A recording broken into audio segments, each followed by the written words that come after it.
نحمده ونصلي على رسوله الكريم اما بعد فاعوذ بالله من الشيطان الرجيم بسم الله الرحمن الرحيم رب اشرح لي صدري ويسر لي امري واحلل عقدة من لساني يفقهوا قولي. ایک دفعہ درود شریف پڑھ لیجیے.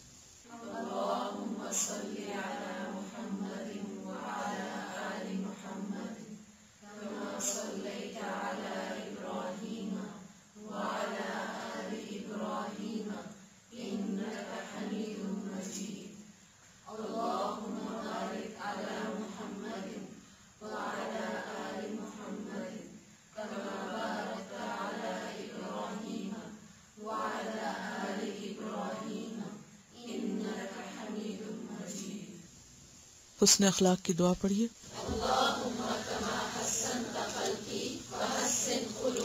دوسری دعا بھی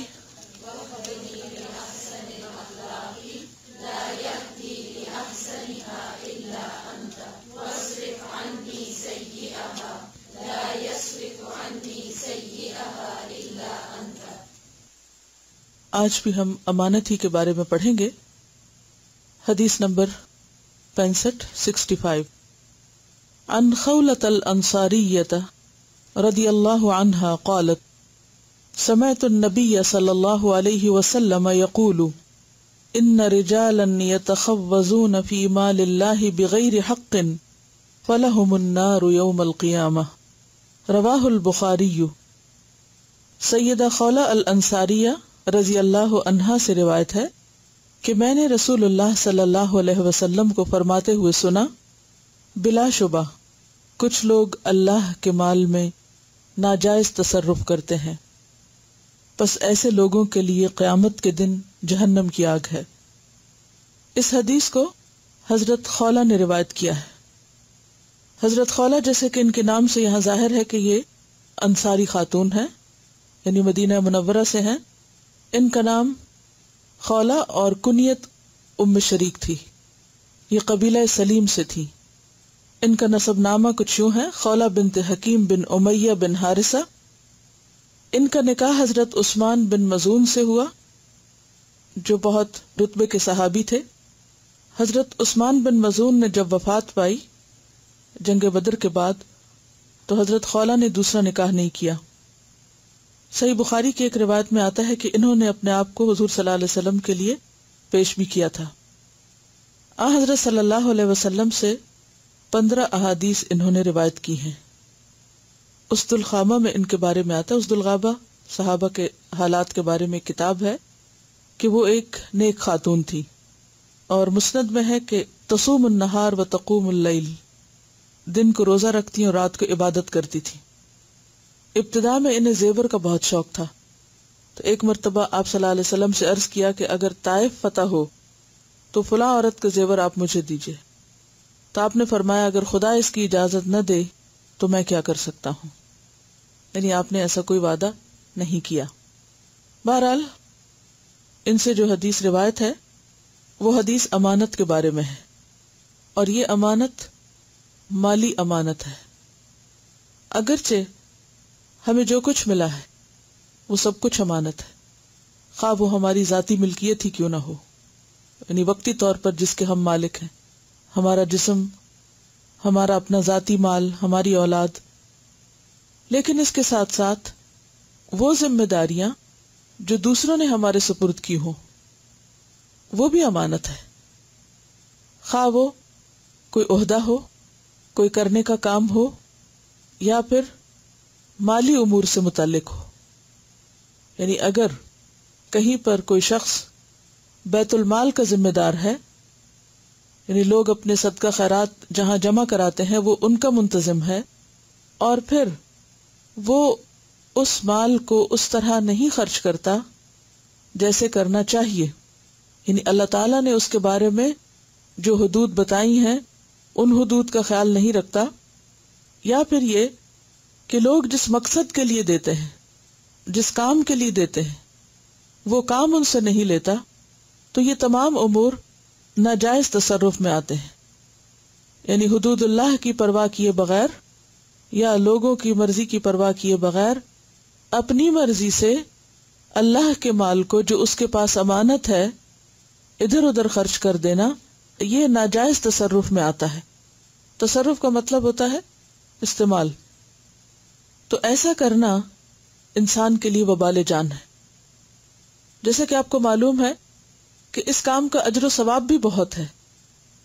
یعنی وہ شخص جو بیت المال کا ذمہ دار ہو اور وہ اس کی حفاظت کرے اور اس مال کو حق کے ساتھ جمع کرے اور حق کے ساتھ خرچ کرے تو اس کے لیے اتنا ہی اجر ہے گویا اس نے اپنے مال میں سے کچھ صدقہ کیا ہو. یعنی خواہ مال دوسروں کا تھا لیکن چونکہ وہ ذمہ دار تھا اس نے اس میں محنت کی، کام کیا، تو اس محنت کی وجہ سے اور اس ذمہ داری کی درست ادائیگی کی وجہ سے وہ بہت بڑے اجر و ثواب کا مستحق ہو جاتا ہے. جو کچھ وہ اپنے ہاتھ سے نکال کے دیتا ہے، جمع کرتا ہے، رکھتا ہے، گنتا ہے، سمیٹتا ہے، حفاظت کرتا ہے، پھر جہاں خرچ کرنا چاہیے وہاں خرچ کرتا ہے، تو یہ ساری کوشش اس کی جو اللہ کے مال میں یا دین کے کام میں لگتی ہے اس کے لیے بے پناہ اجر و ثواب کا باعث بنتی ہے. اس کے لیے ایسا ہی اجر ہے گویا اس نے اپنی جیب سے کچھ فی سبیل اللہ خرچ کیا ہے. لیکن اس کے ساتھ ساتھ جہاں اجر بڑا ہے وہاں اس معاملے میں کوتاہی اور سستی اور وہ کرنا جو نہیں کرنا چاہیے وہ انسان کے لیے بہت بڑی مصیبت کا باعث بھی ہے. اور وہ کیا ہے کہ آپ نے فرمایا کہ کچھ لوگ اللہ کے مال میں ناجائز تصرف کرتے ہیں، بس ایسے لوگوں کے لیے قیامت کے دن جہنم کی آگ ہے. اور اسی طرح اگر کسی شخص کے پاس مال ہے اور وہ اس کو ناجائز جگہوں پہ خرچ کرتا ہے، حرام کے کاموں میں خرچ کرتا ہے، مثلا رشوت دیتا ہے یا پھر اور کسی غلط مقصد کے لیے استعمال کرتا ہے، تو اس پر بھی انسان کا حساب ہوگا. انسان خواہ مال خود اپنی محنت سے کمائے تو بھی وہ اس کا پورا مالک نہیں ہے، وہ اس کے خرچ میں مکمل طور پر با اختیار نہیں ہے. اسلام نے مال کے بارے میں انسان کو واضح ہدایات دی ہیں. حلال اور حرام کی تعلیمات بالکل واضح ہیں. الحلال بین والحرام بین، اور اس میں کوئی شک کی بات نہیں. کس کس ذریعے سے آپ مال حاصل کر سکتے ہیں اور کہاں کہاں آپ خرچ کر سکتے ہیں اس کے بارے میں ہمیں واضح تعلیم دی گئی ہے. تو ناجائز آمدنی ہو خواہ یا ناجائز جگہ پر خرچ کرنا، دونوں کے بارے میں پوچھ ہوگی. بلکہ قیامت کے دن ابن آدم کے قدم میدان حشر سے ٹل نہ سکیں گے جب تک کہ وہ اس بات کا جواب نہ دے کہ اس نے مال کہاں سے کمایا اور کہاں پر خرچ کیا. قرآن پاک کی ایک آیت ہمیں واضح طور پر بتاتی ہے کہ ہم اپنی جان اور مال کے خود مالک نہیں ہیں. سورۃ التوبہ میں اللہ تعالیٰ فرماتے کہ ان اللہ اشتری من المؤمنین انفسہم واموالہم بان لہم الجنہ. ان اللہ اشتری، بے شک اللہ نے خرید لیے ہیں، من المؤمنین، مومنوں سے. کیا کیا؟ ان کی جانیں اور ان کے مال. کس چیز کے بدلے؟ بان لہم الجنہ، کہ ان کے لیے جنت ہے اس کے بدلے. جسم اگرچہ ہمارا ہے، اس پر ہمارا نام لگا ہوا ہے، لیکن ہم اسے اپنی خواہش نفس یا اپنی مرضی کے مطابق استعمال نہیں کر سکتے. اس میں ہمیں دیکھنا ہوگا کہ ہمارے رب کی مرضی کیا ہے، وہ کیا چاہتا ہے کہ ہم اپنی طاقتوں سے، اپنی صلاحیتوں سے کیا کام لیں. اسی طرح خواہ ہم خون پسینہ ایک کر کے مال کمائیں لیکن اس میں کلی طور پر اپنی مرضی نہیں کر سکتے. یہ دونوں ہی چیزیں انسان کو بہت محبوب بھی ہیں. اپنا آپ بھی بہت پیارا ہوتا ہے، اسی لیے انسان ہر تکلیف سے، ہر ناگوار چیز سے اپنے آپ کو بچاتا ہے. اور مال بھی بہت عزیز ہوتا ہے، جیسے کہ قرآن پاک اس پر گواہ ہے وَإِنَّهُ لِحُبِّ الْخَيْرِ لَشَدِيدٌ. تو ان دونوں چیزوں سے محبت کے باوجود ان کے معاملے میں ہمیں اختیار نہیں ہے.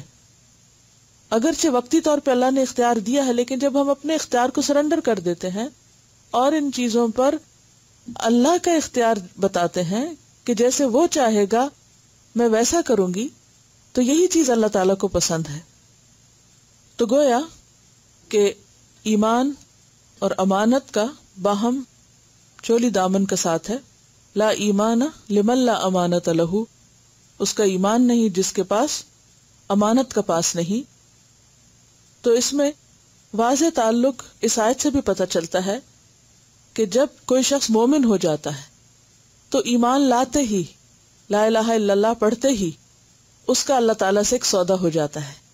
ان اللہ اشتری من المؤمنین، اور پھر اس کے جان مال اس کے پاس امانت ہو جاتی ہے.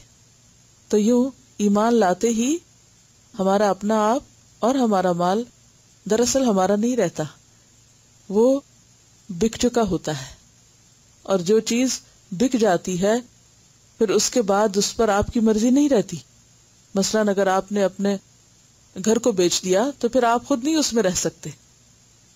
کون رہے گا اس میں؟ جس کو آپ نے بیچا، اس کی مرضی ہوگی، اب آپ کی نہیں ہوگی.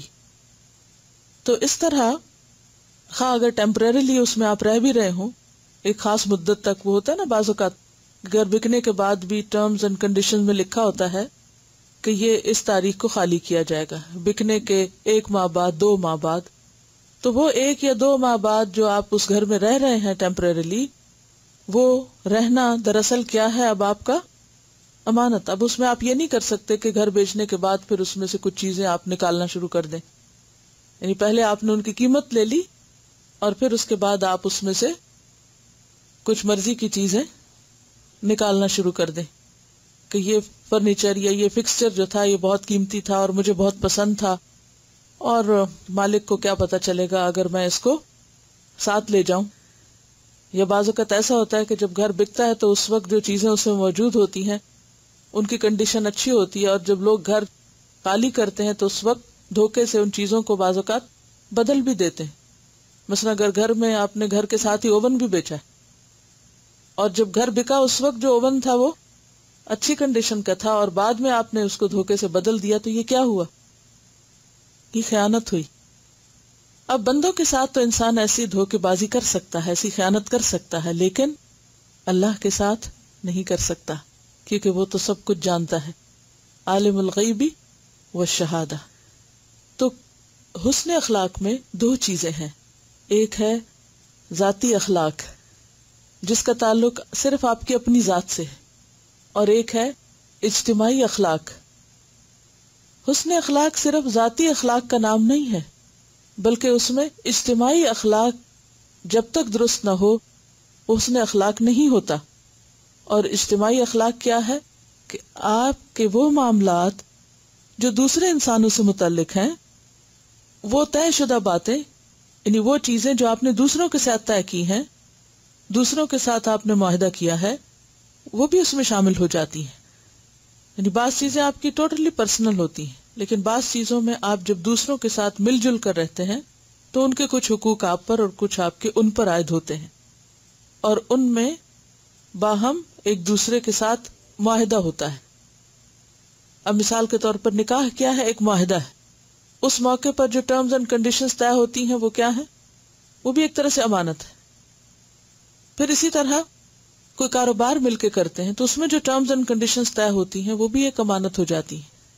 اور اسی طرح باقی تمام معاملات میں، مثلاً آپ کہیں پر جاب کرتے ہیں تو اس جاب کی جو ٹرمز اینڈ کنڈیشنز ہیں وہ سب کیا ہیں؟ آپ کے اوپر امانت ہے کہ آپ ان کو فلفل کریں گے، جس کے عوض آپ کو پیسے دیے جائیں گے. اور اگر آپ اس میں کام چوری کر رہے ہیں تو دراصل کیا کر رہے ہیں؟ خیانت کر رہے ہیں. اگلی حدیث ہے عن جابر بن عبد الله عن النبي صلى الله عليه وسلم قال اذا حدث الرجل الحديث ثم التفت فهي امانة. سیدنا جابر بن عبد اللہ رضی اللہ عنہ رسول اللہ صلی اللہ علیہ وسلم سے روایت کرتے ہیں کہ جب کوئی شخص تم سے بات کرے اور پھر وہ ادھر ادھر دیکھے تو وہ بات تمہارے پاس امانت ہے. یعنی امانت صرف مال میں ہی نہیں بلکہ گفتگو میں بھی ہوتی ہے. بعض اوقات کوئی شخص اپنا کوئی خاص معاملہ آپ سے ڈسکس کرتا ہے، آپ سے کوئی مشورہ کرتا ہے، اپنا کوئی غم آپ سے بانٹتا ہے یا اپنا کوئی حال آپ کو سناتا ہے، لیکن وہ بات صرف آپ تک رکھنا چاہتا ہے. وہ یہ نہیں پسند کرتا کہ وہ بات کسی اور کو بتائی جائے. بعض اوقات وہ زبان سے بول کر آپ کو کہتا ہے کہ میری یہ بات آپ کے پاس امانت ہے، یہ بات آگے نہ کریں. اور بعض اوقات وہ اپنے جیسچر سے بتاتا ہے، انداز سے بتاتا ہے. مثلا بات کرتے وقت اگر وہ دائیں یا بائیں دیکھے کہ کوئی اور سن تو نہیں رہا تو یہ بھی انڈرسٹوڈ ہے، اس کو بھی امانت سمجھا جائے گا کہ جب خواہ اس نے منہ سے بول کر نہیں کہا لیکن اس کے انداز سے آپ کو پتا چل گیا کہ وہ کیا چاہتا ہے. وہ یہ چاہتا ہے کہ اس کی بات کسی اور تک نہ جائے، لہٰذا وہ بھی آپ کے پاس امانت ہو گئی. اسی طرح ایک اور حدیث میں آتا ہے المستشار مؤتمن، جس سے مشورہ کیا جاتا ہے وہ امانت دار ہوتا ہے. کس طرح؟ دو طرح. نمبر ایک یہ کہ وہ اپنے علم اور اخلاص کے ساتھ، یعنی اپنے علم اور اخلاص کی بنیاد پر دوسرے کو صحیح مشورہ دے جو اس کے لیے بہتر ہو، خواہ وہ اس کے اپنے خلاف ہی کیوں نہ بات جاتی. بعض اوقات ہم ایک اچھا مشورہ کسی کو دے سکتے ہیں لیکن صرف اس لیے نہیں دیتے کہ وہ ناراض ہو جائے گا یا شاید ہمارا مشورہ اس کو پسند نہ آئے، لہٰذا ہم اس کو وہ مشورہ دیتے ہیں جو اس کو اچھا لگے. لیکن کسی کو بھی ایسا مشورہ دینا جو اس کی پسند کا ہو لیکن اس کے لیے بہتر نہ ہو تو یہ کیا ہوگا؟ کیسے خیانت ہوگی؟ ثابت کریں خیانت اس کو. غلط مشورہ کیوں خیانت ہے؟ اس کی خیر خواہی کے خلاف. اس کی خیر خواہی کس میں ہے؟ کہ صحیح بات اس کو بتائی جائے اور آپ کو لگتا ہے کہ وہ قبول نہیں کرے گا، تو ایسی صورت میں آپ کا فرض کیا بنتا ہے کہ بھلے وہ قبول نہ کرے لیکن آپ اس کو صحیح بات بتائیں. اور اس میں آپ دیکھیے کہ بعض اوقات ایسا ہوتا ہے کہ آپ دوسرے سے ڈر کے یا گھبرا کے یا اس سے مروب ہو کے آپ اس کو صحیح بات نہیں کرتے اور وہی کہہ دیتے ہیں جو وہ چاہتا ہے یا اس کی ہاں میں ہاں ملا دیتے ہیں. اب کیا ہوتا ہے کہ کچھ عرصے کے بعد اس کو اس چیز سے نقصان پہنچ جاتا ہے. پھر کیا ہوتا ہے؟ پھر وہ آپ کو پوچھتا ہے کہ آپ نے مجھے غلط مشورہ دیا تھا. وہ آپ کو پکڑتا ہے آپ کہ اگر آپ کو پتا تھا تو آپ کو صحیح بات مجھے بتانی چاہیے تھی تاکہ میں اس نقصان سے بچ سکتا. اسی طرح کچھ چیزیں دنیا میں تو ان کا نقصان سامنے نہیں آتا لیکن قیامت کے دن نقصان سامنے آئے گا. اس وقت کس کو پکڑے گا؟ وہ جس نے غلط مشورہ دیا، غلط راستہ دکھایا. تو بعض اوقات سچی بات کرنا، حق بات کہنا بہت ناپسندیدہ ہو سکتا ہے، بہت کڑوا ہو سکتا ہے، بہت ناگوار ہو سکتا ہے، لیکن وہی دوسرے کے لیے فائدہ مند ہوتا ہے. تو المستشار مؤتمن کا مطلب یہ ہے کہ ہمارے اوپر مشورہ امانت ہے. ہم دوسرے کو وہی بات بتائیں جو ہمارے نزدیک اس کے لیے بہترین ہے، خواہ وہ اس کی مرضی کے خلاف ہے. اور دوسری بات یہ ہے کہ دوسرے کے لیے بھی وہی پسند کریں جو ہم اپنے لیے پسند کرتے ہیں، کیونکہ بعض اوقات ہم جانتے ہیں کہ دوسرے کے لیے کیا بات اچھی، لیکن ہمیں یہ ڈر ہوتا ہے کہ اگر ہم نے اس کو مشورہ دے دیا تو پھر ہمارا فائدہ مارا جائے گا یا پھر ہم پیچھے رہ جائیں گے. ایسی صورت میں بھی بعض اوقات دوسرے کو صحیح بات نہیں بتائی جاتی. مثلا کوئی شخص بزنس کرنا چاہتا ہے، کہیں وہ آپ سے مشورہ کرنے آتا ہے، آپ کو اس سے ایک آئیڈیا مل جاتا ہے کہ اچھا یہاں بھی بزنس ہو سکتا ہے. اب اگر آپ اس کو کہتے ہیں کہ ہاں یہ تو بہت اچھا ہے اور آپ کو پتہ ہے بہت اچھا ہے، تو آپ کو یہ ڈر ہوتا ہے کہ اچھا وہ یہ کام کر لے گا تو کیوں نہیں اس کو میں یہاں سے ٹالوں اور یہ ہٹے تو میں فوراً جا کے کر لوں. یہ بھی کیا ہے؟ یہ بھی خیانت ہے، یہ دھوکہ ہے. سارے پیشے ہی امانت ہے کہ جن لوگوں کے ساتھ آپ کی ڈیلنگ ہوتی ہے ان کو صحیح مشورہ دینا چاہیے. مثلا آپ کچھ بیچ رہے ہیں، اب ایک شخص آ کے آپ سے پوچھتا ہے کہ یہ چیز کیسی ہے، اس کے فنکشنز کے بارے میں پوچھتا ہے، اس کی کارکردگی کے بارے میں پوچھتا ہے، اس کی کوالٹی کے بارے میں پوچھتا ہے، اور آپ کو پتا ہے اور آپ اس کا ایپ بھی جانتے ہیں، لیکن آپ نہیں بتاتے کیونکہ آپ کو پتا ہے کہ اگر میں نے بتا دیا تو یہ شخص چیز نہیں خریدے گا. اب اس کا نتیجہ کیا ہوتا ہے کہ وہ شخص اس چیز کو لے کر مصیبت میں پڑ جاتا ہے. اسی طرح مثلاً اگر آپ ڈاکٹر ہیں، ایک مریض آپ کے پاس آتا ہے، آپ اس کی ساری چھان پٹک کرتے ہیں، پوری اسکریننگ کرتے ہیں. اب آپ کو سمجھ آتی ہے کہ اس مریض کو آپریشن درکار ہے اور اسے کرانا چاہیے، لیکن آپ اس کو صحیح صورتحال نہیں بتاتے.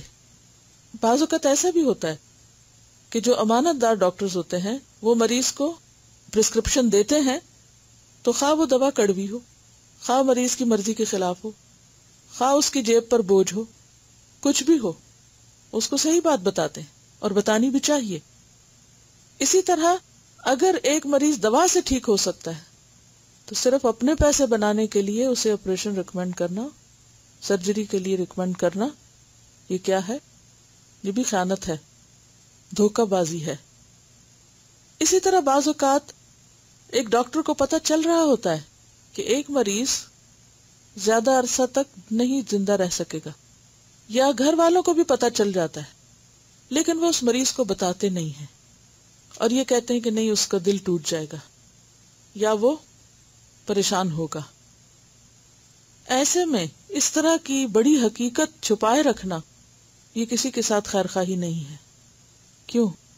اس لیے کہ اگر آپ اس کو بتا دیں، جانا تو اس کو ویسے ہی ہے، اور جب جانا ہے جب ہی جانا ہے، نہ بتانے سے کوئی جائے گا اور نہ بتانے سے کوئی رہ جائے گا. لیکن فائدہ کیا ہوگا کہ دوسرا شخص اپنے لیے دعا کرے گا، دوسرا شخص جانے کی تیاری کرے گا، وہ اپنی امانتیں لوٹا سکے گا، وہ لوگوں سے معافی مانگ لے گا اور بہتر طور پر واپس جا سکے. لیکن جب ہم دوسرے کو اصل حقیقت سے آگاہ نہیں کرتے اور صرف اس لیے نہیں بتاتے کہ اگر بتا دیے تو پھر ہماری شامت آئے گی اور وہ ہمیں ستائے گا یا تنگ کرے گا یا اس کا ڈپریشن ہمیں دیکھنا پڑے گا، تو ہماری بھلائی اسی میں ہے کہ نہ بات کرو اور نہ ہی اپنے لیے کوئی پریشانی مول لو.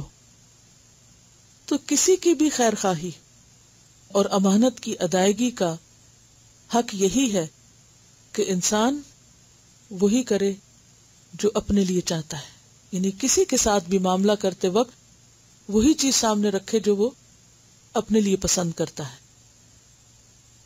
کسی کی لکھی ہوئی کتاب پر اپنا نام لگا کے چھاپ دینا، کسی کی پروڈکٹ کو اپنے برانڈ سے ریلیز کر دینا، نقالی کر لینا، کیونکہ ہمارے ہاں بہت ہے نا نقالی، کہ آئیڈیا کسی کا ہے، اوریجنیٹ کسی نے کیا ہے، بنائی چیز کسی نے ہے، اور دوسرا فوراً اپنا نام لگائے اور ٹھپا لگا کے چھاپ دے اور سارا نفع خود حاصل کر لے. یہ بھی دوسرے کے حق پہ ڈاکہ ڈالنا ہے، یہ بھی خیانت ہے. تو بات یہ ہے کہ بات کرتے وقت اگر کوئی شخص اس بات کو صرف سامنے والے تک محدود رکھنا چاہے تو اس بات کو آگے نہیں بیان کرنا چاہیے.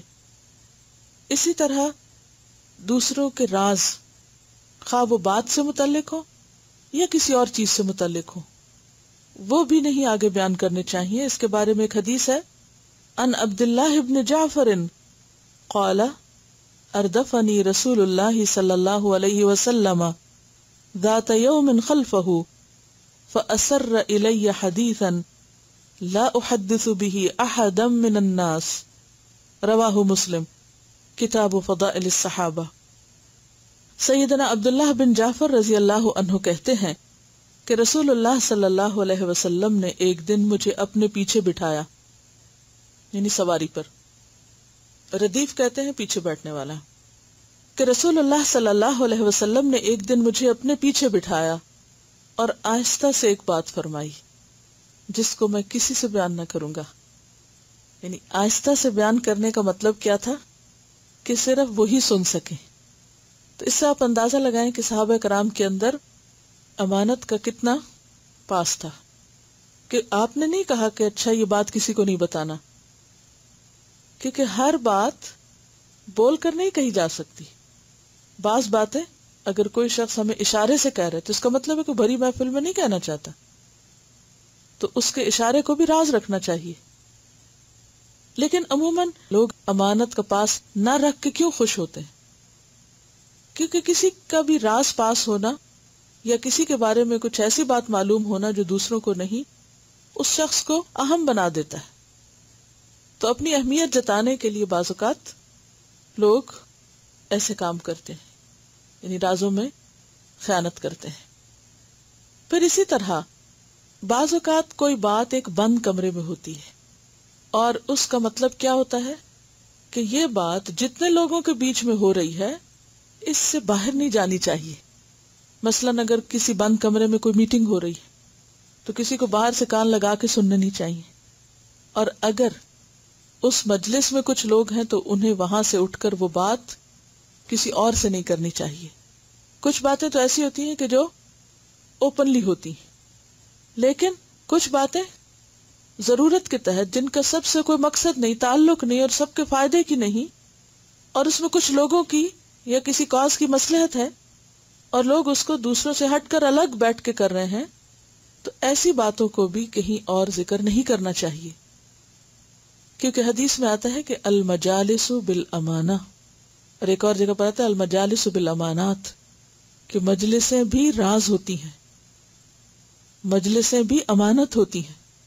مثلاً آپ دیکھتے ہیں کہ آپ کے گھر میں آپ کے شوہر یا بھائی یا بیٹے مختلف کام کرتے ہیں. کوئی کسی آفس میں جاب کرتا ہے، کوئی کسی فیکٹری میں کام کرتا ہے، کوئی کسی اور جگہ پر ہے، کوئی کہیں بزنس کر رہا ہے. تو عموماً کیا ہوتا ہے، کیا گھر آ کر وہ ساری بات آپ سے کرتے ہیں؟ ہر بات آپ کو بتاتے؟ کیوں نہیں بتاتے؟ ایسا کرنا کیوں بد اخلاقی میں شامل ہے؟ کیونکہ وہ جو وہاں کی باتیں ہوتی ہیں، جو کسی خاص مثلا فیکٹری میں کوئی کام کر رہا ہے یا کسی خاص آفس میں کام کر رہا ہے، تو ان کا تعلق گھر کی زندگی سے نہیں ہے. کیوں؟ اس لیے کہ بعض اوقات وہ باتیں وہاں سے نکل کر جب آؤٹ آف دا پلیس کوٹ ہوتی ہیں تو دوسرا شخص سمجھ بھی نہیں پاتا، یا بعض اوقات اس ادارے کی مصلحت کے خلاف ہوتی ہیں، کیونکہ باہر بیٹھا ہوا شخص پوری سچویشن کو سمجھتا ہی نہیں، اس کو پوری بات پتہ ہی نہیں. تو جب ہم اس میں سے کچھ حصہ جا کر کوٹ کرتے ہیں تو ہو سکتا ہے کہ اس کے دل میں وہاں کے بارے میں، اس ورک پلیس کے بارے میں کچھ غلط فہمیاں پیدا ہو جائے، اس کا امیج خراب ہو جائے. تو ایسی صورت میں یہ چیزیں بھی امانت میں شامل ہیں اور بلا ضرورت غیر متعلق لوگوں سے ڈسکس نہیں کرنی چاہیے. اسی طرح بعض اوقات کوئی مجلس ایسا امانت تو نہیں ہوتی بظاہر، کیونکہ اس میں کوئی راز کی بات ہو رہی. مثلاً اس وقت کا یہ لیکچر آپ بھی سن رہے ہیں اور دنیا کے کسی کونے میں بیٹھ کر جہاں انٹرنیٹ کنیکشن ہے کوئی بھی شخص سن سکتا ہے. تو یہ مجلس راز نہیں ہے، لیکن پھر بھی راز ہے. اور وہ کیا ہے کہ یہاں جو بات جیسے کی گئی ہے، جس کانٹیکس میں کی گئی ہے، اس کو اس کے ساتھ کوٹ کیا جائے. یہ نہیں کہ اس کا ایک حصہ لے لیا جائے یا کوئی بات بیچ میں سے اڑا لی جائے اور اس کو مس کوٹ کیا جائے. یہ بھی خیانت ہوتی ہے، یہ بھی مس لیڈنگ ہوتی ہے. کیونکہ جب آؤٹ آف کانٹیکس کوئی بات کی جاتی ہے تو وہ معنی نہیں دیتی جو اس کا اصل معنی ہے. اور یہ صرف کسی علم کی مجلس سے متعلق نہیں، اگر آپ اللہ کی کتاب کے ساتھ بھی یہ کریں گے تو خیانت ہوگی. مثلاً قرآن مجید کی آیتوں کو ہر قسم کے لوگ اپنی مرضی کے مطابق یا خلاف کوٹ کرتے رہتے ہیں. اب مثلا قرآن پاک میں لکھا ہوا لا تقربوا الصلاۃ وانتم سکارا. اب اگر کوئی شخص وانتم سکارا کو کوٹ نہ کرے اور صرف پہلے حصے کو لے لا تقربوا الصلاۃ کے نماز کے تو قریب ہی نہ جاؤ، یہ قرآن میں لکھا ہے، تو کیا ہوگا؟ بالکل الٹ مطلب ہوگا. اسی طرح احادیث کا معاملہ بھی ہے، اسی طرح تاریخی واقعات بھی ہیں. تو تمام چیزوں کو جس حیثیت میں وہ ہیں اس حیثیت کے مطابق ہی بیان کرنا چاہیے. اس کے خلاف بیان کیا جائے تو یہ بھی خیانت ہو جاتی ہے اور بعض اوقات فائدے کی بجائے نقصان دیتی ہے. بعض چیزیں بظاہر وقتی طور پر ہمیں نقصان دہ نظر نہیں آتی، لیکن ایک بات ہمیشہ یاد رکھیے کہ جس چیز سے اللہ سبحانہ وتعالیٰ نے منع کر دیا اس میں کوئی خیر ہو ہی نہیں سکتی، ہو ہی نہیں سکتی.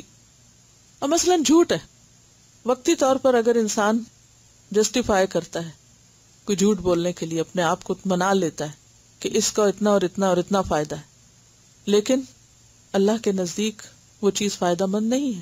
ہو سکتا ہے وقتی طور پر نظر آئے بھی، لیکن الٹیمیٹلی کہیں نہ کہیں اس کا نقصان ضرور ظاہر ہو کر رہے گا.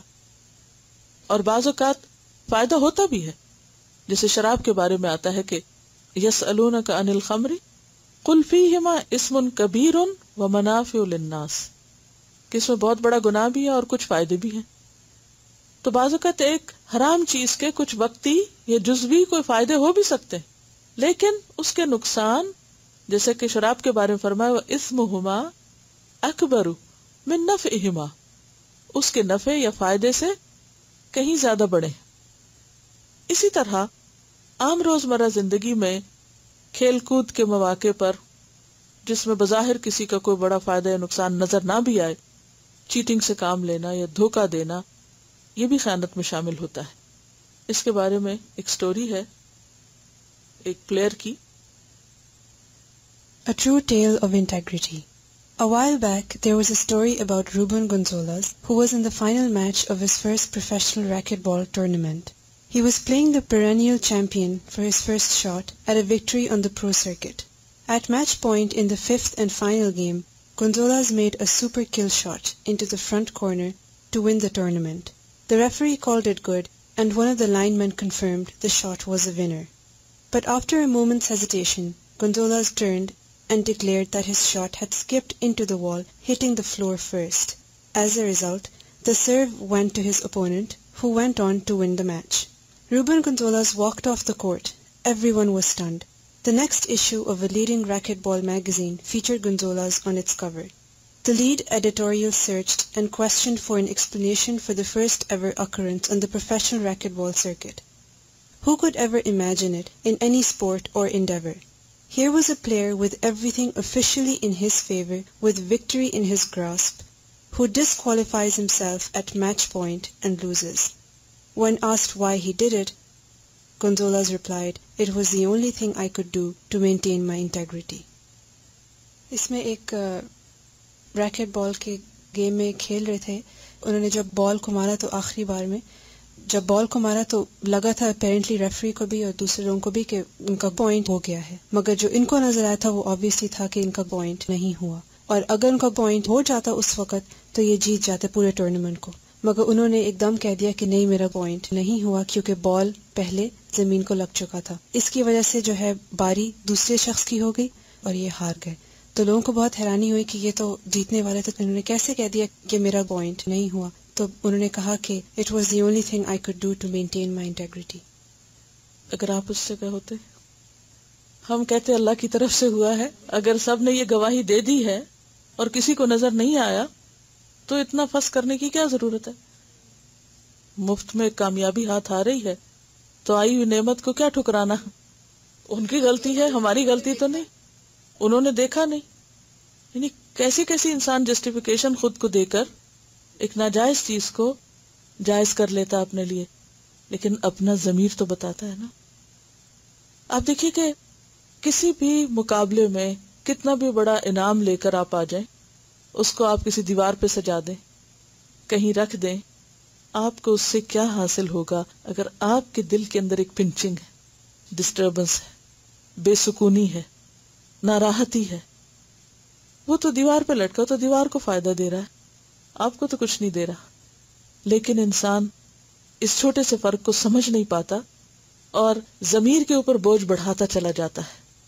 چاہے باہر سے ہمیں کوئی نہ بھی فتویٰ دے، ہمارا دل جانتا ہوتا ہے کیا صحیح اور کیا غلط ہے، اور جس کا ضمیر زندہ ہوتا ہے وہی دراصل امانت برت سکتا ہے. اسی لیے کہا گیا دین کے معاملات میں بھی استفت قلبک، اپنے دل سے فتویٰ لو، ولو افتوک، خواہ لوگ تم کو فتویٰ دے بھی دیں. یعنی ایک چیز جو آپ کے لیے ناجائز ہے، اگر سارے لوگ مل کے کہیں نہیں نہیں جائز ہے، کر لو، کچھ نہیں ہوتا، کیا فرق پڑتا ہے، تو بھی کیا ہے وہ ناجائز ہے، کیونکہ آپ کا دل کہہ رہا ہے کہ وہ جائز نہیں. اور اس کی بہترین مثال حضرت عمر رضی اللہ تعالیٰ عنہ کے دور میں جب وہ رات کو گشت کر رہے تھے تو انہوں نے ایک گھر کے پاس سے گزرتے ہوئے سنا کہ ایک بچی اپنی ماں کو کہہ رہی ہے کہ دودھ میں پانی نہ ملاؤ، امیر المومنین نے منع کیا ہے. اور ماں کہہ رہی ہے کہ امیر المومنین کو کہاں خبر، اور وہ کہتی ہے کہ اللہ تو دیکھ رہا ہے. تو اصل امانت انسان کے اندر اسی وقت آ سکتی ہے جب یہ احساس تیز ہو جائے کہ اللہ تو دیکھتا ہے اگر کوئی نہیں بھی دیکھتا. اور کسی انسان کے ساتھ بھی امانت، اللہ کے ساتھ بھی، حقوق اللہ میں بھی، اور پھر حقوق العباد میں بھی. کسی انسان کے ساتھ آپ صحیح طور پر مخلص ہو ہی نہیں سکتے جب تک آپ اس کو وہ نہیں بتاتے جو اس کی آخرت کے لیے بہتر ہے، خواہ وہ آپ سے ناراض کیوں نہ ہو. اور پھر یہ ہے کہ خاص طور پر ابتدا سے ہی بچوں کے اندر ان عادات کو پیدا کرنا بے حد ضروری ہے، کیونکہ بڑے ہو کر عادتیں بدلنا مشکل ہو جاتا ہے. اور پھر انسان ساری زندگی ایک چیز کو دیکھتے دیکھتے اتنا عادی ہو جاتا ہے کہ جو ناحق ہے، ناجائز ہے، وہ جائز نظر آنے لگتا ہے. کیونکہ اللہ تعالیٰ نے امانت کو انسان کی فطرت میں رکھا ہے. اور اس کے بارے میں ایک حدیث ہے بہت خوبصورت. اس حدیث کو بخاری اور مسلم دونوں نے روایت کیا ہے. وعن حذیفہ بن الیمان رضی اللہ عنہ، حذیفہ بن یمان رضی اللہ عنہ سے روایت ہے، قال انہوں نے کہا، حدثنا رسول اللہ صلی اللہ علیہ وسلم حدیثین، حدیث بیان کی ہم سے رسول اللہ صلی اللہ علیہ وسلم نے 2 حدیثیں. تو اس سے کیا پتہ چلتا ہے کہ خود لفظ حدیث آپ کی حدیث کے لیے صحابہ کرام نے بھی استعمال کیا ہے. قد رأیت احدہما وانا انتظر الآخر، میں نے ان میں سے ایک بات کو تو دیکھ لیا ہے، یعنی 2 باتیں آپ نے مجھے بیان کی اور ایک کو میں دیکھ چکا ہوں اور میں دوسرے کا انتظار کر رہا ہوں. حدثنا، آپ نے ہم سے بیان کیا، ان الامانۃ، کہ بے شک امانت، نزلت فی جذر قلوب الرجال، لوگوں کے دلوں کی جڑ میں اتری، یعنی امانت دل کی جڑ کے اندر ڈال دی گئی. آپ کو معلوم ہے کہ انسانی جسم میں سب سے پہلے کیا چیز بنتی ہے؟ دل بنتا ہے. یعنی دل دھڑکتا ہے تو زندگی کا آغاز ہوتا ہے، بالکل ابتدائی سٹیج پر. اور پھر جب وہ بن ہی رہا ہوتا ہے تو اس کی جو جڑیں ہیں، ابتدا میں جیسے خون کی نالیاں ہیں، تو خون کی نالیاں کیسے نظر آتی ہیں؟ جیسے روٹس ہوں، جڑوں کی طرح. تو اللہ سبحانہ تعالیٰ نے امانت کو لوگوں کے دلوں کی جڑ میں اتارا ہے. یعنی پہلی چیز ہے جو انسان کے اندر انگرین کر دی گئی، رکھ دی گئی، فطرت میں ہے. لہذا کوئی یہ نہیں کہہ سکتا کہ مجھے پتہ ہی نہیں امانت کیا چیز ہوتی ہے یا مجھے خبر نہیں. وہ تو اندر رکھ دی گئی، جس کو ہم ضمیر کہتے ہیں، اور جو بیچ میں اٹھ اٹھ کے بتاتا رہتا ہے وہ دراصل اسی امانت کا احساس ہے. اور پھر آپ دیکھیے کہ قرآن پاک میں آتا ہے نا، اِنَّا عَرَضْنَا الْأَمَانَةَ عَلَى السَّمَاوَاتِ وَالْأَرْضِ وَالْجِبَالِ فَأَبَيْنَا يَحْمِلْنَهَا وَأَشْفَقْنَ مِنْهَا وَحَمَلَهَا الْإِنسَانُ، کہ ہم نے امانت کو زمین اور آسمان اور پہاڑوں پر اتارا اور انہوں نے اٹھانے سے انکار کر دیا اور انسان نے اس کو اٹھا لیا. تو انسان کی پیدائش اور انسان کی جو تخلیق ہے اس کے آغاز میں ہی اس کے اندر اس کی سینس رکھ دی جاتی ہے. دیٹ از دیئر، پروگرامنگ ساتھ ہی ہے. کیونکہ بہت امپورٹنٹ اور بہت ہی جسے کہتے ہیں غیر معمولی چیز ہے کہ جس کے بغیر ایک اچھی زندگی کا تصور بھی نہیں ہو سکتا. کیونکہ امانت کوئی ایسی چیز نہیں کہ ایک لبادہ جو آپ اپنے اوپر اوڑھ لیں تو آپ الامین اور الصادق بن جائیں. یعنی یہ صرف کسی ظاہری اوڑھنے کا نام نہیں، یا کسی لبادے کا نام نہیں، یا اوپر سے ٹھونسنے کا نام نہیں، بلکہ یہ کیا ہے؟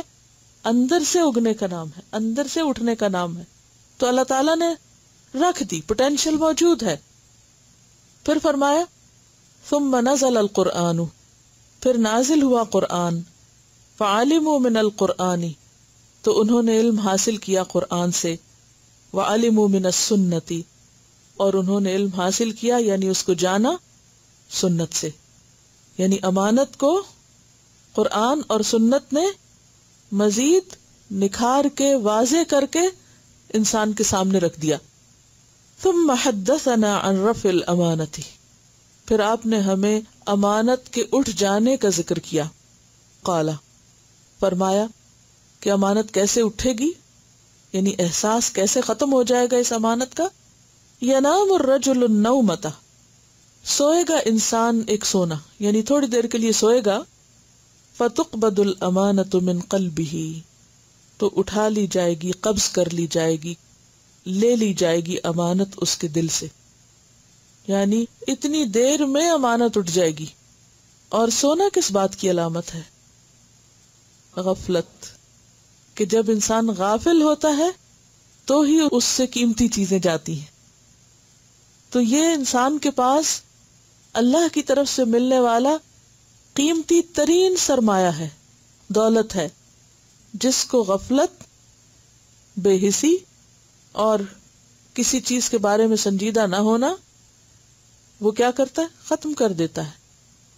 تو بات یہ ہے کہ انسان کے اندر سے جو نقصان کا احساس ہے وہ بھی ختم ہو جاتا ہے. پھر فَيَظَلُّ أَثَرُهَا مِثْلَ الْوَقْتِ، فَيَظَلُّ تو رہ جاتا ہے، اثرها اس کا نشان، مثل الوقت یعنی معمولی نشان کی طرح، یعنی ہلکا سا نشان باقی رہ جاتا ہے، اصل چلی جاتی.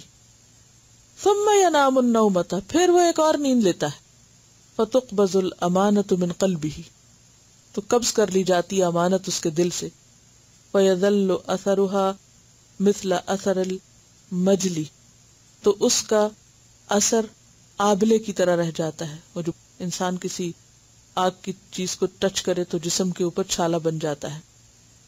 کجمرن، مانن انگارے کے، تحرجتہ علی رجلک، جس سے تمہارا پاؤں ٹکرا جائے. فنفذ، تو وہ پھول جاتا ہے.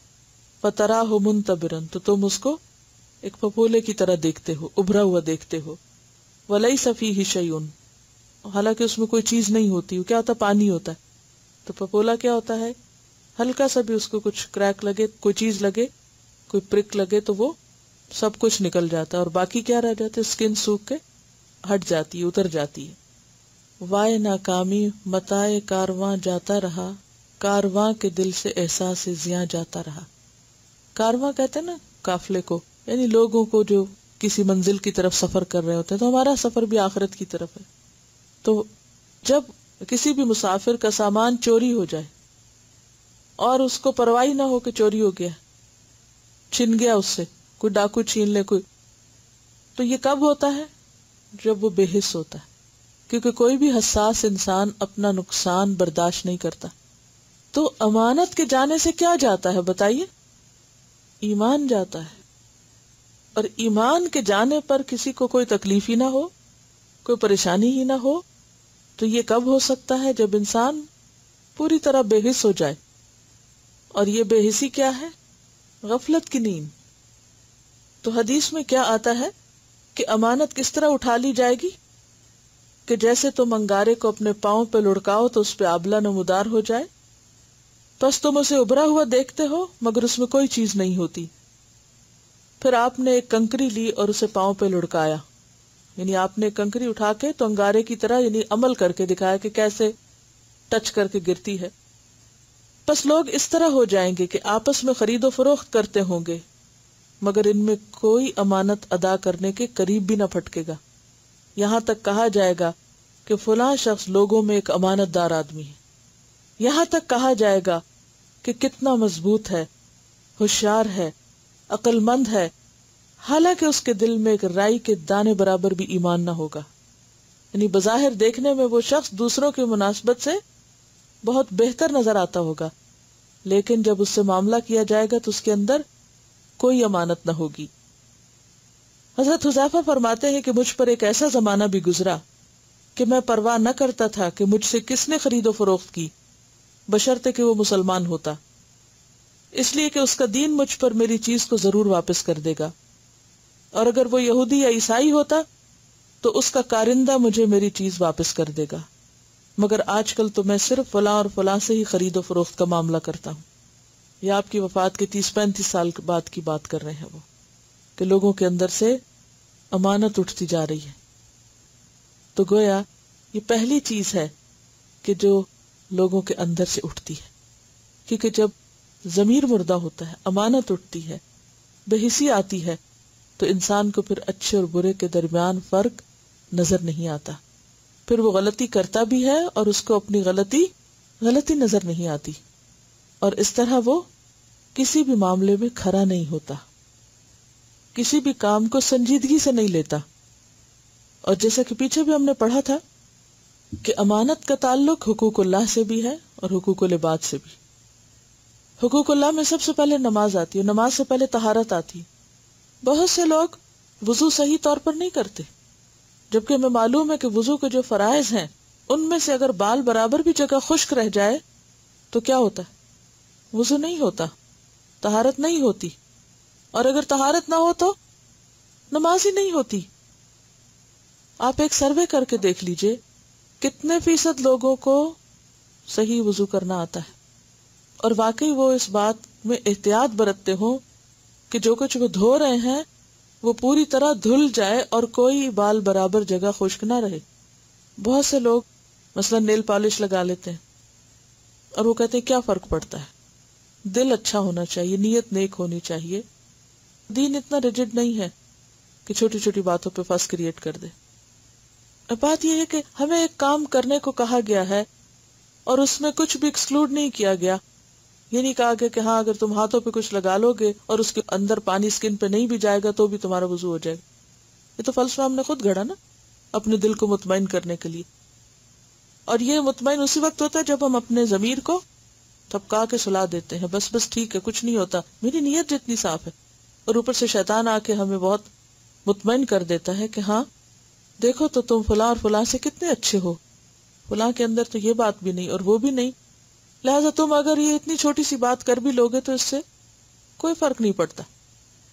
پھر نماز کی باری آتی، کتنے لوگوں کو رکوع اور سجدہ صحیح طور پہ کرنا آتا ہو. فرائض کا معاملہ ہے. پھر اسی طرح زکوٰۃ دینے کا معاملہ ہے.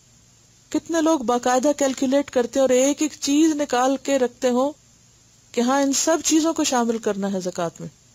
بعض اوقات ہم زکوٰۃ دے دیتے ہیں، اچھا ہاں بینک میں اتنے رکھے ہوئے ہیں، وہ گولڈ اتنا، میرا خیال اتنا ہوگا، چلو ایک اندازہ کر لو. نہیں، یہ فریضے کا معاملہ ہے، آپ کو ایک ایک پائی جمع کرنی ہے اس میں. ہاں اس کے بعد آپ اوپر ایکسٹرا جتنا چاہیں دے دیں، وہ آپ کی خوشی ہے، لیکن حساب پورا کرنا ہے. مگر ہم کیوں نہیں کرتے حساب؟ کیا چیز روکتی ہے ہمیں؟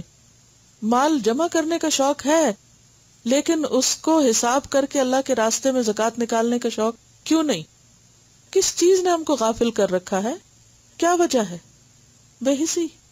ایک اللہ نے دین اتارا اور ایک ہم نے خود بنا رکھا ہے. خود بنا رکھا نا ایک دین. کیسے؟ جھوٹی تسلیاں دے دے کے. اس سے بھی کوئی فرق نہیں پڑتا اور اس سے بھی کوئی فرق نہیں پڑتا.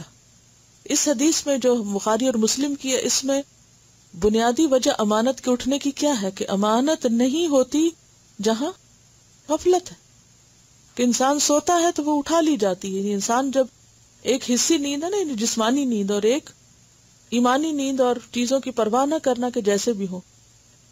مثلا روزہ ایک فرض عبادت، ہم میں سے بہت سی خواتین مخصوص ایام میں روزہ نہیں رکھتی. کتنے لوگوں نے حساب کر لیا کہ میری زندگی میں کتنے روزے چھوٹے ہیں؟ ہے کوئی حساب ہمارے پاس؟ یا ہم نے بیٹھ کے زحمت کی ہو اور کیلکولیشن کی ہو کہ ہاں اس ایئر سے میں بالغ ہوں اور میری عمومی عادت یہ رہی، اتنے رمضان گزر چکے، کیونکہ اگر 30 سال گزرے نا تو اس میں ہجری کیلنڈر کا 1 سال اور ایڈ کر لیں. اتنا ایکوریٹلی حساب بیٹھ کے کریں کہ اب تک کیا کچھ چھوڑا ہے، اس کو رکھنا ہے تو رکھ سکتے ہیں، یا اس کا کفارہ دینا ہے، یا اس کا کیا کرنا ہے. تو فریضہ ہے، وہ تو ہمارے سر پہ لٹکا ہوا ہے. لیکن اس معاملے میں بھی بے حسی ہے. کیا مجھ پہ حج فرض ہے یا نہیں؟ بہت سے لوگ اس بات کو جاننے کی بھی زحمت نہیں کرتے کیونکہ ان کو کرنے کا کوئی پروگرام ہی نہیں. ہمیں بہت سی اور مجبوریاں اور ذمہ داریاں نظر آتی ہیں، لیکن یہ فریضہ ہے. کیوں نہیں جاننا چاہتے کہ ہم اس کیٹیگری میں فال کرتے ہیں یا نہیں جن پہ فریضہ ہے؟ وائے؟ کیا روکے ہوئے ہم کو؟ ہم کرنا نہیں چاہتے تو ہم جاننا بھی نہیں چاہیں گے، کیونکہ جب ہمیں یہ احساس ہو کہ یہ کرنا ہے تو پھر ہم فوری طور پر معلومات حاصل کرنا شروع کر دیتے ہیں. یہ تو ہے فرائض کا معاملہ. اسی طرح حقوق کے معاملے میں بھی بہت سی چیزیں ہم کیوں نہیں جاننا چاہتے؟ کیونکہ ہم کرنا نہیں چاہتے. تو یہ تمام چیزیں امانت سے تعلق رکھتی ہیں، خواہ وہ معاملہ حقوق اللہ کا ہو یا وہ معاملہ حقوق العباد کا ہو. ان کو ویسا ادا کرنا جیسا وہ ہے. یعنی ایک اور اہم چیز یہ ہے کہ بعض اوقات ہم ادا بھی کر رہے ہوتے ویسا نہیں کرتے. جیسے ہم فرائض کی ابھی بات ہوئی, نماز ویسے نہیں ادا کرتے جیسے کرنی چاہیے, وقت کی پابندی ہے, طہارت کی ہے, یا رکوع سجود کی بات ہے. اسی طرح اگر کوئی ہمارے پاس امانت رکھ دے, کوئی چیز, کوئی کتاب کسی نے رکھی, کوئی مال رکھا, تو اس کو بھی کیسے واپس کرنا چاہیے؟ اسی طرح واپس کرنا چاہیے جیسے وہ لی گئی. یہ نہیں کہ اس کے لاپرواہی میں اس کو ضائع کر دیا جائے, توڑ پھوڑ دیا جائے یا گم کر دیا جائے. اس کے بارے میں ایک روایت میں آتا ہے کہ آپ صلی اللہ علیہ وسلم نے صفوان سے زرہیں لی تھی جب طائف کا غزوہ ہوا تھا, اور امانت دی تھی, اور اس شرط پر لی تھی کہ اگر کچھ کم ہو گیا, کیونکہ جنگ کا معاملہ ہے نا, اب کوئی کم ہو گیا, کوئی اٹھا کے لے گیا, جنگ میں کس قدر بھگدڑ ہوتی, تو میں پوری واپس کروں گا. جب جنگ ختم ہوئی اور آپ اس کو زریں واپس کرنے لگے تو اس میں کچھ کم تھی, تو آپ نے کہا کہ میں اس کو پورا کر کے تمہیں دوں گا. تو صفوان نے کہا اس کی ضرورت نہیں, کیونکہ میرا اب دل بدل چکا ہے کہ میں مسلمان ہو چکا ہوں. یعنی وہ اسلام لا چکے تھے, تو وہ تو پھر ایک طرح سے فریضہ بنتا ہے نا کہ جب آپ اس دین پر ہیں تو آپ بھی اللہ کے لیے کچھ کریں. اسی طرح آپ نے ایک مرتبہ کسی سے اونٹ لیا تو واپسی پر اس کو اس سے بہتر اونٹ لوٹایا. یعنی آپ اپنی امانتوں کے ادا کرنے میں کس قدر کانشیس تھے. ایک اور موقع پر جو پچھلے ہفتے بھی ذکر کیا تھا کہ آپ صلی اللہ علیہ وسلم نے کسی سے اونٹ کا سودا کیا. اونٹ کی قیمت زیادہ تھی لیکن مالک کو پتا نہیں تھا. بیچنے کے بعد جب وہ پچھتایا تو انہی کے گروہ میں سے کہا کسی عورت نے کہ جس شخص نے تم سے سودا کیا ہے وہ بہت روشن چہرے والا ہے, وہ تمہیں دھوکہ نہیں دے گا. اور واقعی آپ صلی اللہ علیہ وسلم نے رات کو ان لوگوں کو کھانا بھی بھجوایا, اور اس اونٹ کی جو اصل قیمت بنتی تھی وہ قیمت بھی مزید بھجوائی, جو کہ اس وقت معلوم نہیں تھی. حالانکہ سودا طے ہونے کے بعد کوئی باؤنڈ نہیں ہوتا, پیسے ادا ہو گئے. دین میں بھی کیا آتا ہے کہ دو جو خرید و فروخت کرنے والے ہیں وہ اس وقت تک باؤنڈ ہیں جب تک کہ وہ آپس میں اکٹھے ہیں. جب سودا طے ہو جائے, قیمت ادا ہو جائے اور وہ الگ الگ جدا ہو جائے, معلوم یا تفرقہ یعنی تفرقہ ہو جائے, تو پھر اس کے بعد کوئی باؤنڈ نہیں ہے. اب آپ ویسے تو قانونی طور پر باؤنڈ نہیں تھے, لیکن جب آپ کو پتا چلا کہ نہیں اس شخص نے لا علمی کی وجہ سے مجھے کم قیمت میں چیز فروخت کی ہے, تو آپ نے اس کی قیمت پتا کر کے واپس بھجوائی اس کو. ہم میں سے کتنے لوگ ہیں جو ان سنتوں کی پیروی کرتے ہوں. پھر اسی طرح ایک اور موقع پر آپ صلی اللہ علیہ وسلم نے کسی کے ساتھ کوئی سودا طے کیا اور اس کو کھجوریں دینے کے لیے کہا. جب آپ گھر تشریف لائے تو پتا چلا کہ وہ کھجوریں نہیں ہیں. آپ نے اس شخص کو بتایا کہ کچھ اس طرح معاملہ ہو گیا, تو اس نے کہا میرے ساتھ دھوکا ہو گیا, میرے ساتھ دھوکا ہو گیا. لوگوں نے منع کیا کہ تم ایسی بات نہیں کہو. آپ نے فرمایا نہیں, اس کو کہنے دو, اس کو کہنے دو. یعنی یہ نہیں تھا کہ آپ نے جان بوجھ کے ایسا کیا تھا. بعض اوقات ایسا ہوتا ہے نا کہ آپ کسی ٹیکسی پہ بیٹھ کے چل پڑتے ہیں کہیں, جب وہاں پہنچتے ہیں اور آپ کو پورا یقین ہوتا ہے کہ آپ کے بیگ میں $100 ہیں, 20 اس کو دے دیں گے, لیکن جو ہی آپ بیگ کھولتے ہیں تو کیا ہوتا ہے, پیسے نہیں ہوتے. وہ آپ کو بھول چکا ہوتا ہے کہ آپ نے کسی کو دے دیے تھے, یا وہ کسی بچے نے اٹھا لیے, آپ نے اسے کہا اچھا جاؤ میرے بیگ سے لے لو, اس نے وہاں سے نکال لیے, اور اس وقت اچانک پتا چلا. تو ایسے میں اس کا کیا قصور؟ آپ کی بھول کی سزا اس کو کیوں ملے؟ اور اگر وہ کہے کہ اس شخص نے مجھ سے دھوکا کیا ہے تو کہہ سکتا ہے, تو اس وقت آپ اس سے لڑنا شروع کر دیں کہ نہیں میرا دھوکا نہیں, میں بھول گیا ہوں. تو نہیں, اگر اس کے حق کی حق تلفی ہوئی ہے تو اسے کہنے دو, میری بھول کی سزا مجھے ملنی چاہیے, اس کو تو نہیں ملنی چاہیے. تو بہرحال آپ نے لوگوں کو منع کیا کہ نہیں تم اس کو کچھ نہیں کہو, وہ جو کہہ رہے اس کو کہنے دو. اور آپ نے ان کھجوروں کا بندوبست کیا اور اس کو اس کا حق دلوایا. تو یہ ہے کہ کسی کا بھی حق ہو, خواہ اپنے سے بڑا ہو یا چھوٹا ہو, کوئی بھی ہو, اس کا حق اس کو دینا لازم ہے, اور یہی امانت کی ادائیگی ہے. ایک اور حدیث سے ہمیں پتہ چلتا ہے کہ پل صراط پر کچھ لوگ بہت تیزی سے گزر رہے ہوں گے, کوئی بجلی کی تیزی سے, کوئی ہوا کی تیزی سے, کوئی پانی کی تیزی سے, اور کوئی چل کے آ رہا ہوگا. تو وہاں پر امانت اور رحم کھڑے ہو جائیں گے لوگوں کو روکنے. اچھا تم جا رہے ہو, جانے دیتے ہیں تمہیں, رک جاؤ ذرا. اگر امانت ادا نہیں کی تو وہ کھڑے ہو جائیں گے وہاں, اور وہ لوگوں کو آگے جانے سے روکیں گے, جانے نہیں دیں گے. کیوں کاٹا تھا ہمیں, صلہ رحمی کیوں نہیں کی تھی, رشتوں کو کیوں کاٹا تھا؟ امانتیں کیوں نہیں دی تھی؟ پہلے دو، حساب برابر کرو، پھر آگے چلو. پھر اسی طرح یہ ہے کہ نہ صرف یہ کہ دوسروں کی جو ہمارے پاس امانتیں ہیں ان کو لوٹانا چاہیے، یہ بھی ذمہ داری میں شامل ہوتا ہے کہ جب کسی کو امانت دی جائے تو اس کی اہلیت بھی دیکھی جائے. نبی صلی اللہ علیہ وسلم نے فرمایا جب امانت ضائع کی جانے لگے تو قیامت کا انتظار کرو. جب امانت ضائع کی جانے لگے تو قیامت کا انتظار کرو. کسی نے عرض کیا اس کے ضائع کرنے کی کیا صورت ہے؟ فرمایا جب حکومت نالائق کو سپرد کی جائے گی تو یہ دراصل کیا ہے؟ امانت میں خیانت. کہ کوئی ذمہ داری جب کسی کو دی جائے تو یہ ضرور دیکھا جائے کہ وہ اس کو ادا کرنے کے اہل ہے. مثلاً اگر کسی کو پڑھانے کی ذمہ داری دے دی جائے اور وہ شخص جانتا کچھ بھی نہ ہو تو یہ کیا ہے؟ خیانت ہے. کہ آپ نے بچوں کا مستقبل ایک ایسے شخص پر ڈال دیا کہ جو وہ کام جانتا ہی نہیں. تو اس کا نتیجہ کیا ہوتا ہے؟ وہ نسلوں پر اثر انداز ہوتا ہے سب کچھ. تو یہ تمام چیزیں معمولی نہیں ہیں جن کو ہم عام طور پر معمولی سمجھتے ہیں. اللہ تعالیٰ سے دعا ہے کہ وہ ہمیں صحیح معنوں میں امین بنائے اور امانتوں کو ادا کرنے کی توفیق دے اور ہمیں سچا ایمان نصیب کرے. وآخر دعوانا ان الحمد للہ رب العالمین. سبحانک اللہم وبحمدک نشہد ان لا الہ الا انت نستغفرک ونتوب الیک.